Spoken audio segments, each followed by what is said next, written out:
إن الحمد لله نحمده ونستعينه ونستغفره ونعوذ بالله من شرور أنفسنا ومن سيئات أعمالنا من يهده الله فلا مضل له ومن يضلله فلا هادي له ونشهد أن لا إله إلا الله وحده لا شريك له ونشهد أن محمدًا عبده ورسوله أعوذ بالله السميع العليم من الشيطان الرجيم من همزه ونفخه ونفسه بسم الله الرحمن الرحيم يا أيها الذين آمنوا اتقوا الله حق تقاته ولا تموتن إلا وأنتم مسلمون يا أيها الناس اتقوا ربكم الذي خلقكم من نفس واحدة وخلق منها زوجها وبث منهما رجالا كثيرا ونساء واتقوا الله الذي تساءلون به والأرحام إن الله كان عليكم رقيبا يا أيها الذين آمنوا اتقوا الله وقولوا قولا سديدا يصلح لكم أعمالكم ويغفر لكم ذنوبكم ومن يطع الله ورسوله فقد فاز فوزا عظيما أما بعد فإن خير الحديث كتاب الله وخير الهدي هدي محمد صلى الله عليه وسلم وشر الأمور محدثاتها وكل محدثة بدعة وكل بدعة ضلالة وكل ضلالة في النار قال الله تبارك وتعالى في القرآن الحكيم وما محمد إلا رسول قد خلت من قبله الرسل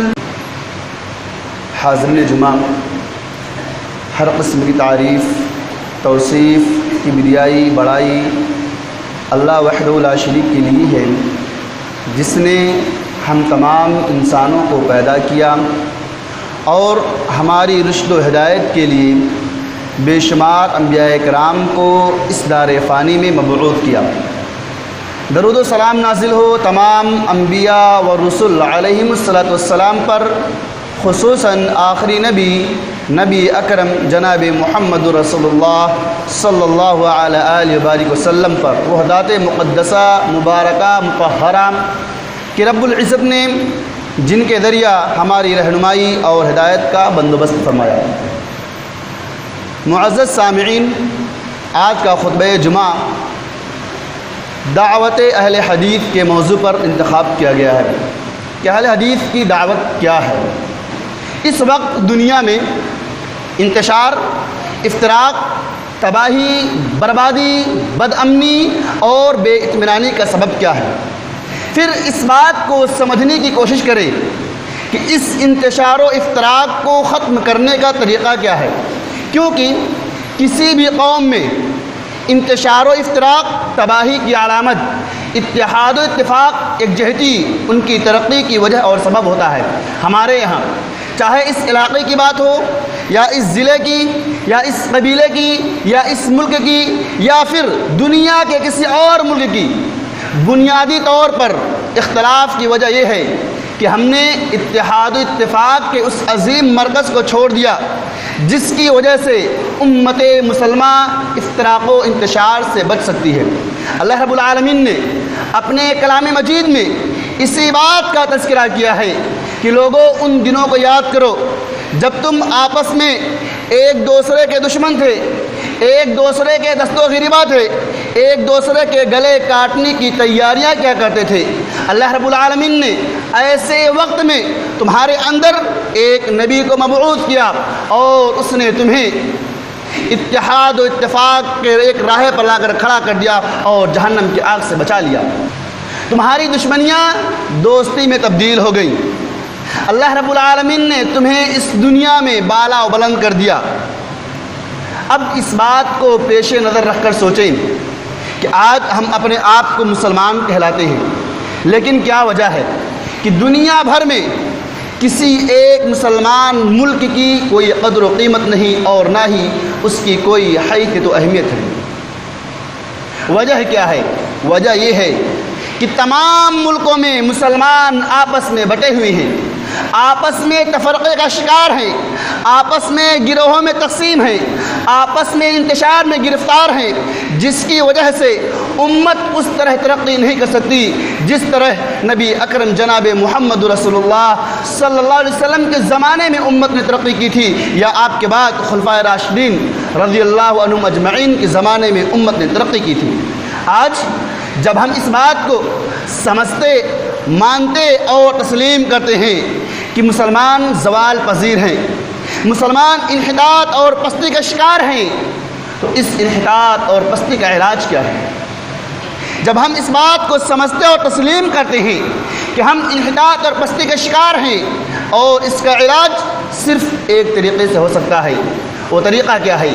وہ طریقہ یہ ہے کہ تمام مسلمان آپس میں متحد اور متفق ہو جائیں۔ تو سوال یہ پیدا ہوتا ہے کہ لفظ اتحاد تو بہت عمدہ، بہت ہی محبوب لفظ ہے، لیکن کیا عملاً ممکن بھی ہے؟ کیا اس ملک میں رہنے والے، اس دنیا میں رہنے والے، اپنے آپ کو مسلمان کہلانے والے لوگ متحد اور متفق ہو جائیں گے؟ میں سمجھتا ہوں بنیادی بات ہے کہ مسلمان اپنے آپ کو حقیقی معنوں میں مسلمان کر لے، پھر اتحاد و اتفاق صرف مشکل نہیں بلکہ بہت آسان ہے۔ کیوں؟ اس لیے کہ ہمارے پاس اتحاد و اتفاق کی ایک عظیم مثال موجود ہے۔ عام لوگوں کا کہنا ہے کہ کام وہ مشکل ہوتا ہے جس کی کوئی نظیر نہ ہو، جس کی کوئی مثال نہ ہو، جس کو کبھی کسی نے انجام نہ دیا ہو۔ اگر کوئی انسان پہلی دفعہ کوئی کام کرتا ہے تو دوسرا آدمی بھی اسے دیکھ کر وہ کام کر سکتا ہے۔ آپ ذرا غور کریں، 2005 میں جب یہ موبائل کا اتنا رواج نہیں تھا، لوگ کیا سوچتے تھے کہ ایک ایسا ٹیلی فون آنے والا ہے جس میں نہ تار نہ کچھ، انسان یہاں بیٹھے اور انسان دنیا کے کسی بھی کونے میں بات کر سکتا ہے۔ پھر اور ترقی ہوئی، 2010 کے بعد ملٹی میڈیا موبائل آ گئی۔ پھر یہ ہوا کہ ایک ایسی موبائل آ رہی ہے کہ آپ دنیا کے آخر کونے میں بیٹھے ہوں، انسان یہاں آپ کو دیکھ سکتا ہے، آپ کو آن لائن بات کر سکتا ہے۔ ترقی کرتی گئی، لیکن جس انسان نے پہلی دفعہ یہ کیا تھا اسے مشکل ضرور پیش آئی ہوگی، اب اور لوگوں کے لیے کوئی مشکل نہیں ہے۔ کہنے کا مطلب یہ ہے جس کی کوئی نظیر نہیں ہوتی ہے، پہلی دفعہ کرنے والوں کے لیے مشکل ہوتی ہے، لیکن بعد میں کرنے والوں کے لیے کوئی مشکل نہیں ہوتی ہے۔ اسی طرح سے ہمارے پاس نبی اکرم جناب محمد رسول اللہ صلی اللہ علیہ وسلم کے صحابہ کی مثال موجود ہے۔ ان کے درمیان اختلاف پیدا ہوا اور وہ اختلاف فوراً ختم ہو گیا، اور اس اختلاف نے اتحاد و اتفاق ایک عظیم مثال قائم کر دی۔ اللہ رب العالمین نے اس اتحاد کا تذکرہ اپنے قرآن مجید میں کیا ہے، فَإِن تَنَازَعْتُمْ فِي شَيْءٍ فَرُدُّوهُ إِلَى اللَّهِ وَالرَّسُولِ کہ اے لوگو، جب تم کسی مسئلے میں اختلاف میں پڑ جاؤ تو اس اختلاف کو ختم کر دو۔ اللہ اختلاف کیسے ختم کرے؟ فرمایا اپنے اختلاف کو رب کے قرآن پر پیش کرو، نبی کے فرمان پر پیش کرو۔ جس کا ساتھ رب کا قرآن دے، جس کا ساتھ نبی کا فرمان دے، اس کی بات مان لو، اور جس کا ساتھ رب کا قرآن اور نبی کا فرمان نہ دے اس کی بات چھوڑ دو۔ اللہ رب العالمین نے اہل ایمان کو اپنے تنازعات کے حل کا طریقہ بتلایا ہے۔ نبی کریم صلی اللہ علیہ وسلم کی وفات کے فوراً بعد صحابہ کرام میں اختلاف پیدا ہو گیا۔ وہ اختلاف کیا تھا؟ وہ اختلاف یہ تھا کہ آپ صلی اللہ علیہ وسلم وفات پائے یا نہیں پائے ہیں۔ سیدنا عمر فاروق رضی اللہ تعالیٰ عنہ کو جب یہ بات پہنچتی ہے کہ اللہ کے نبی صلی اللہ علیہ وسلم وفات پا چکے ہیں، وہ اس بات کو تسلیم نہیں کر پاتے ہیں۔ محبت ایسی، عقیدت ایسی کہ دل دماغ اس بات کو گوارا نہیں کرتا کہ اللہ کے نبی صلی اللہ علیہ وسلم وفات پا چکے ہیں۔ وہ شدت غم سے اپنی تلوار کو بے نیام کرتے ہیں اور کہتے ہیں جو انسان یہ کہے گا کہ اللہ کے نبی صلی اللہ علیہ وسلم وفات پا چکے ہیں، میں اس کی گردن اڑا دوں گا۔ اتنا بڑا آدمی تلوار بے نیام کے ہوئے اب کس کی جرأت و ہمت ہے کہ عمر فاروق رضی اللہ تعالی عنہ کو ٹوکنے کی جرأت کرے؟ سیدنا ابو بکر صدیق رضی اللہ تعالی عنہ کو جب خبر ملتی ہے فوراً بھاگتے ہوئے آتے ہیں، حالات کا جائزہ لیتے ہیں۔ کیا دیکھتے ہیں کہ عمر فاروق رضی اللہ تعالیٰ عنہ تلوار بے نیام کیے ہوئے اور یہ کہہ رہے ہیں کہ جس نے بھی یہ بات کہی کہ اللہ کے نبی صلی اللہ علیہ وسلم ہمارے درمیان موجود نہیں ہے، میں اس کی گردن اڑا دوں گا۔ ابوبکر صدیق رضی اللہ تعالیٰ عنہ کی فہم و فراست پر ذرا غور کریں۔ اسی لیے جب اللہ رب العالمین نے اس آیت کریمہ کا نزول کیا، الیوم اکملت لکم دینکم واتممت علیکم نعمتی ورضیت لکم الاسلام دینا، ابوبکر صدیق رضی اللہ تعالیٰ عنہ اس آیت کریمہ کو سننے کے بعد زار و قطار رونے لگتے ہیں۔ لوگ پریشان ہوتے ہیں کہ اس بوڑھے آدمی کو کیا ہو گیا ہے، اللہ رب العالمین نے دین کو مکمل کر دیا ہے، دین کی تکمیل کر دیا ہے، اب اور کوئی نئی بات نہیں آنے والی ہے، پھر اس آدمی کو خوش ہونے کے بجائے رو کیوں رہا ہے؟ کیونکہ ابوبکر صدیق رضی اللہ تعالیٰ عنہ کو اللہ رب العالمین نے وہ فہم و فراست دی تھی، وہ سمجھ گئے تھے اب دین مکمل ہو چکا ہے، اب ہمارے درمیان مزید اللہ کے نبی باقی رہنے والے نہیں ہیں، اس لیے وہ رونے لگے تھے۔ بہرکیف جب ابوبکر صدیق رضی اللہ تعالیٰ عنہ آتے ہیں، حالات کا جائزہ لیتے ہیں، عمر فاروق رضی اللہ تعالیٰ عنہ کو ان کی حالت پر چھوڑ دیتے ہیں، اللہ کے نبی صلی اللہ علیہ وسلم کے حجرہ مبارک میں داخل ہوتے ہیں، پیشانی مبارک پر بوسہ دیتے ہیں، مسجد میں تشریف لاتے ہیں، منبر رسول پر کھڑے کہتے ہیں کہ لوگو من کان منکم یعبد محمدا فإن محمدا قد مات ومن کان منکم یعبد اللہ فإن اللہ حی لا یموت، کہ اے لوگو کان کھول کر سن لو، جو نبی کریم صلی اللہ علیہ وسلم کی عبادت کرتا تھا وہ یہ بات اچھی طرح اپنے ذہن میں بٹھا لے کہ اللہ کے نبی صلی اللہ علیہ وسلم وفات پا چکے ہیں، اور جو شخص اللہ رب العالمین کی بات کرتا تھا وہ یہ بات کان کھول کر سن لے کہ اللہ رب العالمین حی ہے، اس سے کبھی موت نہیں آ سکتی۔ اس کے بعد ابوبکر صدیق رضی اللہ تعالیٰ عنہ نے اللہ رب العالمین کے اس کلام کی تلاوت کرتے ہیں، وما محمد الا رسول قد خلت من قبله الرسل افإن مات او قتل انقلبتم على اعقابكم ومن ينقلب على عقبيه فلن يضر الله شيئا وسيجزي الله الشاكرين، کہ لوگو اللہ کے نبی صلی اللہ علیہ وسلم اسی طرح کے رسول ہیں جس طرح سے پہلے کے انبیاء اور رسول ہوئے، انہیں بھی موت آئی، ہمارے نبی جناب محمد رسول اللہ صلی اللہ علیہ وسلم کو بھی موت آئے گی۔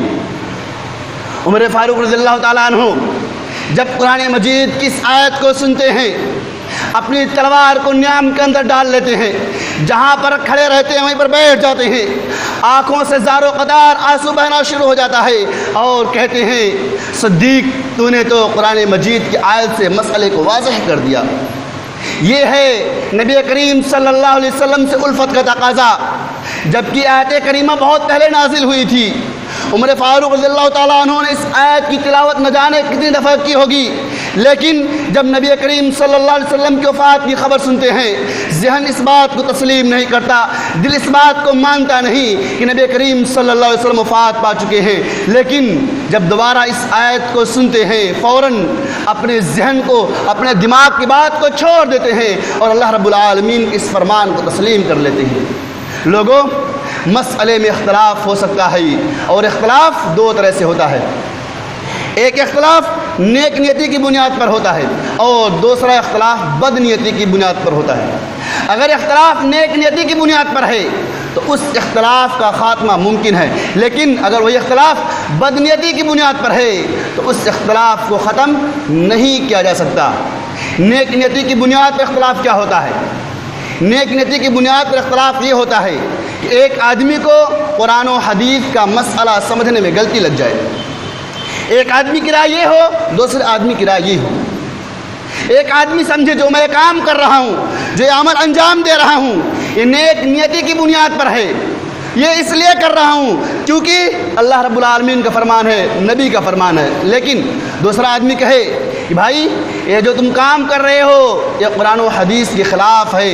اگر انسان کی نیت نیک ہے، اپنی ذاتی غرض اور خواہش شامل نہیں، اپنا ذاتی مقصد اور منصب شامل نہیں، تو اس اختلاف کو فوراً ختم کیا جا سکتا ہے۔ اور کیسے ختم ہوگا؟ اسی طرح سے جس طرح سے رب نے فرمایا فَإِن تَنَازَعْتُمْ فِي شَيْءٍ فَرُدُّوهُ إِلَى اللَّهِ وَالرَّسُولِ، کہ لوگو رب کے قرآن کی طرف آؤ، نبی کے فرمان کی طرف آؤ دیکھو رب کا قرآن کیا کہتا ہے، نبی کا فرمان کیا کہتا ہے۔ آج ہندوستان کے اندر اختلاف مسلمانوں میں کیا ہے؟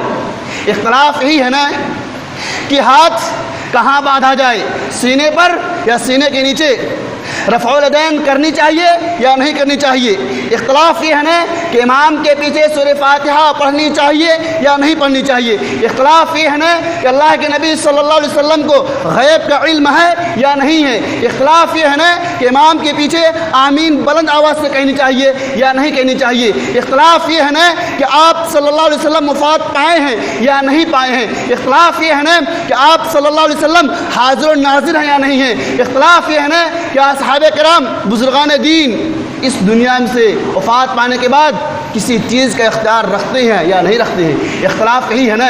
ان تمام اختلافات کو ختم کیا جا سکتا ہے، شرط صرف اتنی ہے کہ انسان کی نیت درست ہو، انسان کی نیت ٹھیک ہو، کوئی انسان اپنی چودراہٹ کی بات نہ کرے، کوئی انسان یہ نہ کہے مجھے نہیں ماننا، کوا کالا ہوتا ہے ہوئے مجھے سفید کہنا ہے، ایسے انسان کی نیت درست نہیں۔ انسان کی نیت اگر نیک ہے، اس کا عقیدہ ہونا چاہیے کہ ہم جو نماز پڑھتے ہیں، جو روزہ رکھتے ہیں، جو تلاوت کرتے ہیں، جو واعظ و نصیحت سنتے ہیں، یہ سب کچھ اللہ رب العالمین کے لیے کرتے ہیں، مقصد یہ ہے کہ رب راضی ہو جائے۔ میں سمجھتا ہوں اگر انسان کی نیت یہ ہو تو پھر اختلاف کو منٹوں میں ختم کیا جا سکتا ہے، اختلاف کو فوراً ختم کیا جا سکتا ہے۔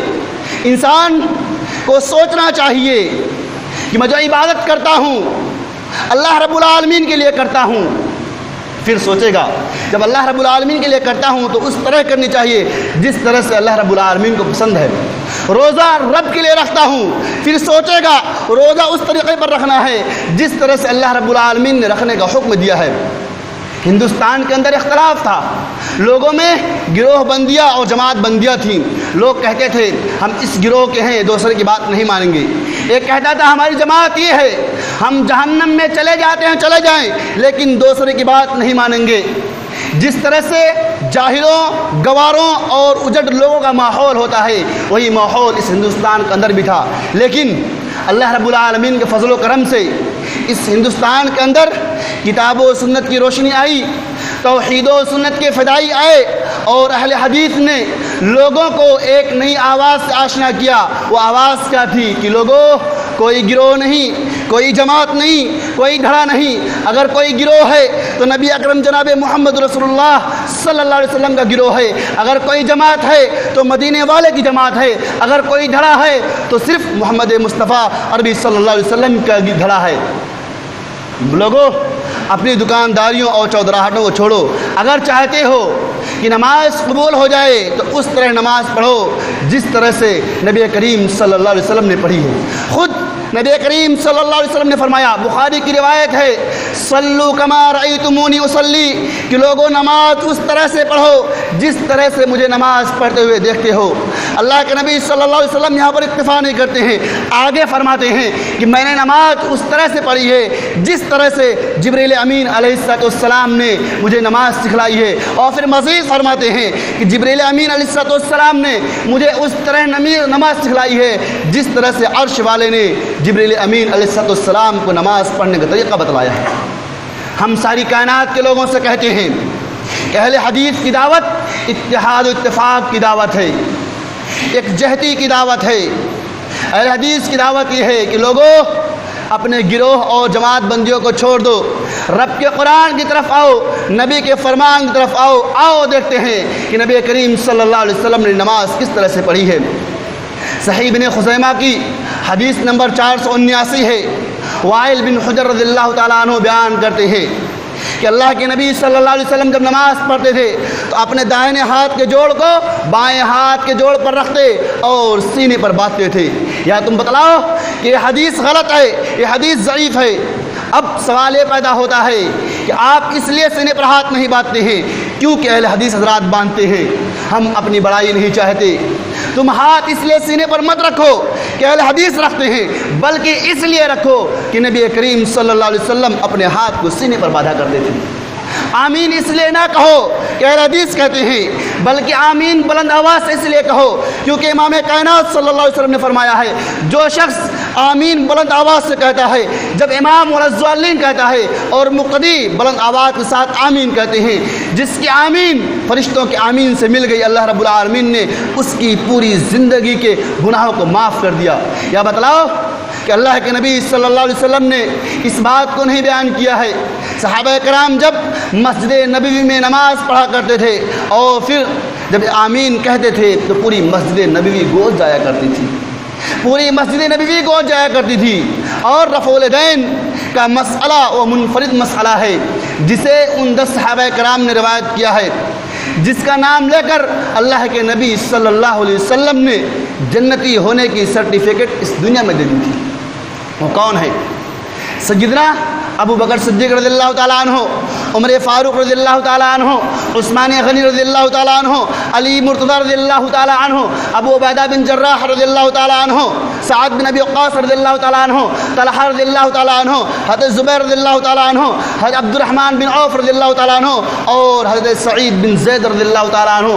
ان 10 کے 10 صحابہ کرام نے روایت کیا ہے کہ جب ہم اللہ کے نبی صلی اللہ علیہ وسلم کے پیچھے نماز پڑھتے تھے، آپ صلی اللہ علیہ وسلم رکوع میں جاتے تو رفع الیدین کرتے تھے، رکوع سے اٹھتے تھے تو رفع الیدین کرتے تھے۔ یا آپ بتلا دو کہ ان 10 صحابہ کرام نے اس حدیث کو نقل نہیں کیا ہے۔ اختلاف کیا ہے؟ اگر انسان کی نیت نیک ہو، رب کے قرآن پر، نبی کے فرمان پر عمل کرنے والا ہو تو مسئلے کو تو اسی وقت ختم کیا جا سکتا ہے۔ آپ کہتے ہو کہ اللہ کے نبی صلی اللہ علیہ وسلم نور تھے، اگر تھے تو قرآن میں دیکھتے ہیں قرآن کیا کہتا ہے۔ قرآن تو یہ کہتا ہے قل انما انا بشر مثلکم یوحی الی، اے نبی آپ کہہ دیجئے میں تمہاری طرح ایک انسان ہوں، فرق اتنا ہے کہ مجھ پر وحی آتی ہے اور تم پر وحی نہیں آتی ہے۔ قرآن تو یہ کہہ رہا ہے کہ اے نبی آپ کہیے میں ایک انسان ہوں۔ اب کس کی بات مانی جائے؟ قرآن کی بات مانی جائے یا آپ کے مولوی کی بات مانی جائے؟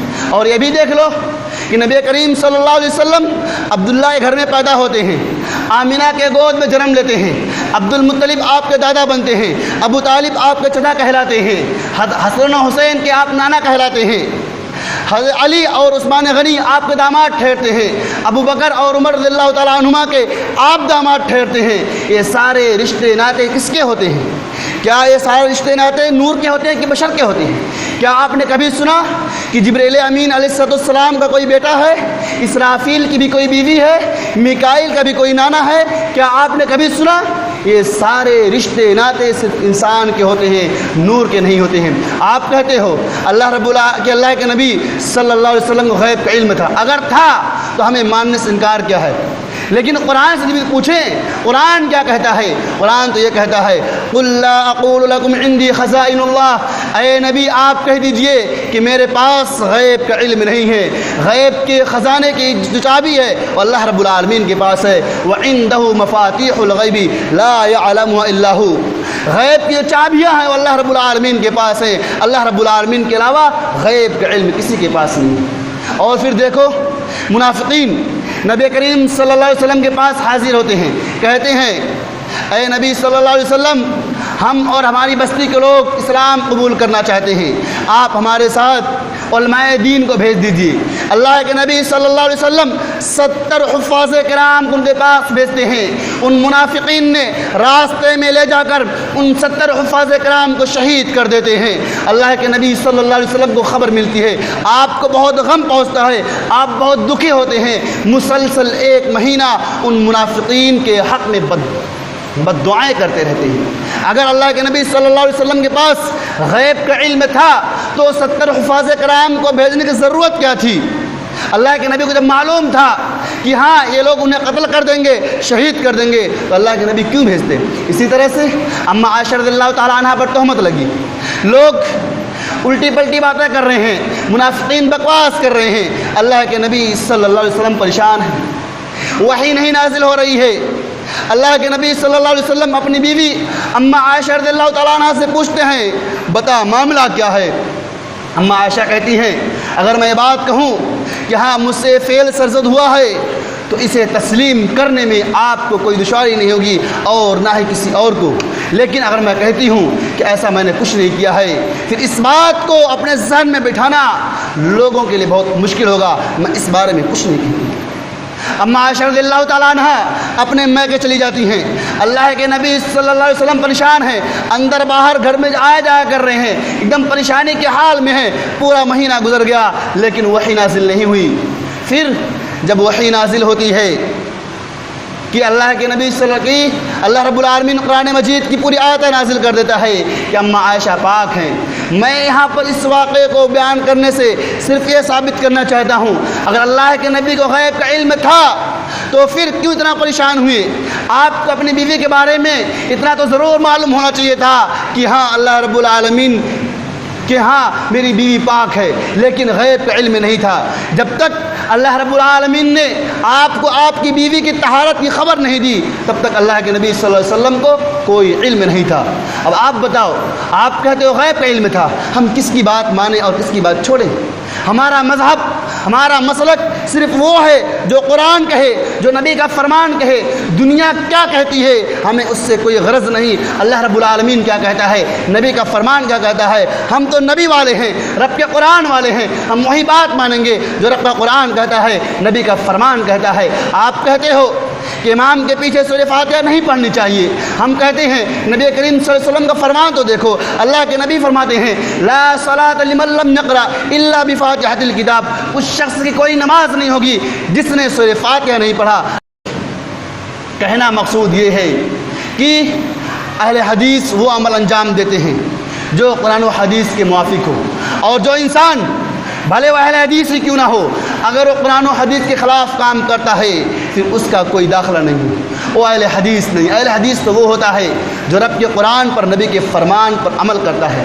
آج ہماری حالت یہ ہے کہ ہم حدیث بیان کرتے ہیں، آیات قرآنیہ آپ کے سامنے پیش کرتے ہیں، مسجد میں سنیں، باہر جا کر فوراً اسی حدیث کی خلاف ورزی کرتے ہیں، فوراً اسی حدیث کی خلاف ورزی کرتے ہیں۔ آپ کے ہاں میلہ لگا ہوا ہے، آپ کے ہاں میلہ لگا ہوا ہے۔ اس سے پہلے خطبہ جمعہ میں نے بیان کیا کہ اللہ کے نبی صلی اللہ علیہ وسلم چھوٹے تھے، ابھی کوئی وحی نازل نہیں ہوئی، نہ تو جبرائیل علیہ السلام آئے ہیں۔ اللہ کے نبی صلی اللہ علیہ وسلم کو آپ کے چچا میلے میں لے جانا چاہتے ہیں۔ اللہ کے نبی کہتے ہیں مجھے میلے میں جانے کا کوئی شوق نہیں، میں میلے میں نہیں جانا چاہتا۔ آپ ذرا غور کریں ہم کس نبی کی امت ہیں؟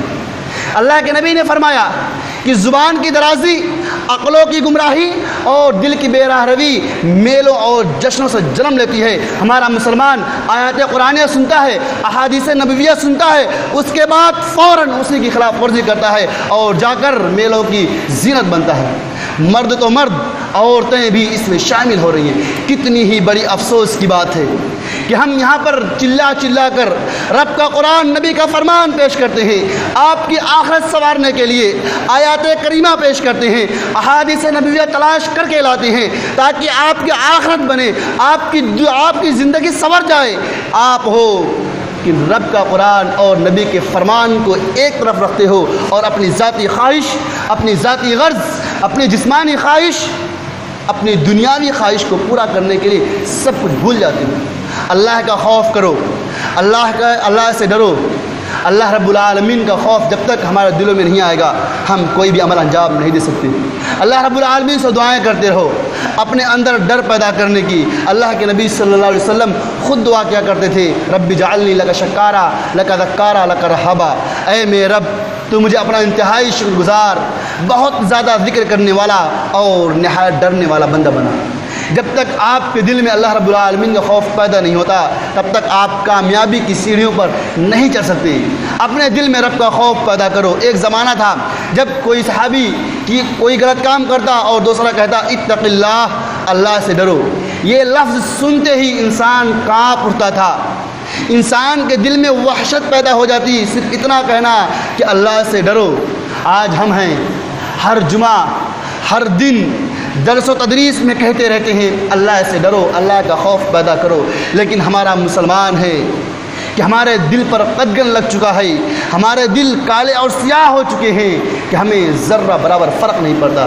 سوچو میرے دوستو، غور کرو، رب کے قرآن پر غور کرو، نبی کے فرمان پر غور کرو۔ یہ دنیا عارضی ہے، ہر کسی کو لوٹ کر اللہ رب العالمین کے سامنے جانا ہے، وہاں پر جواب دینا ہے، اپنے اعمال کا محاسبہ کرنا ہے، ہمارے اعمال کے مطابق ہمارا فیصلہ ہونا ہے۔ اللہ رب العالمین سے دعا ہے کہ بار الہ ہم تمام لوگوں کے دلوں میں قرآن و حدیث کی محبت پیدا فرما دے۔ ہم میں سے جو لوگ پریشان حال ہیں ان کی پریشانیوں کو دور کر دیں، جو نماز سے غفلت میں پڑے ہوئے ہیں اللہ رب العالمین انہیں مسجد میں آنے کی توفیق عنایت فرما۔ آمین۔ وآخر دعوانا ان الحمد للہ رب العالمین۔